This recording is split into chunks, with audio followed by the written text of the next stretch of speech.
In this video, I am going to show you how you can easily edit raw photos in Photoshop. So without wasting much of your time, let's get started with the video. So for the first step, I am going to duplicate my image so that I can show you the before and after once I'm done editing. So I'm just going to duplicate this layer, then OK. So what you're going to do now is that you want to click on the filter option and go over to the camera raw filter. So once the camera raw filter opens, what you're going to do now is that you want to mess around with these options right over here. For example, you want to increase the contrast just a little bit, like so. You can easily play around depending on your image lighting and so much more. You also want to increase the texture a little bit more, like this. Scroll down again and play around with the clarity. You can easily increase the clarity. And then you can scroll down again and put a bit of dehaze depending on your image.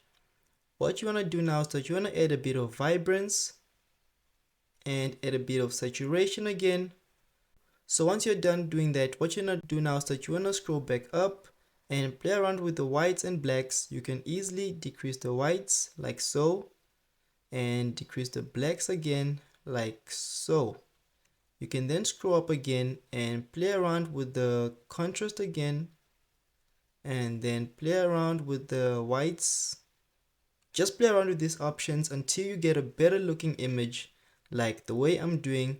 So I'm just going to play around with the texture again, something like that. And I'm going to play around with the clarity, decrease it a little bit or increase it rather. And the dehaze, just going to add a little bit more. And then I'm gonna scroll back up and I'm feeling like adding a little bit of contrast again, so I'm going to add a bit of contrast, not too much, just a little bit. So once I'm done there, I'm just gonna click on the OK button.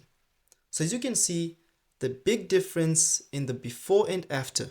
Let me show you. This is now the after. Let me show you the before. This is the before. It looks very bad, but after editing using the camera raw filter, you can just see that it now looks better in terms of quality, and that's how you can easily edit raw photos in Photoshop the simple way. That's how I find it simple to edit raw photos in Photoshop. Of course, there are other ways you can edit raw photos, but this is the simplest way I find it easy to edit raw photos in Photoshop. So as you can see, your before and your after. So if you enjoyed this video, please leave a like, subscribe, comment on this video, and I'll see you in the next one.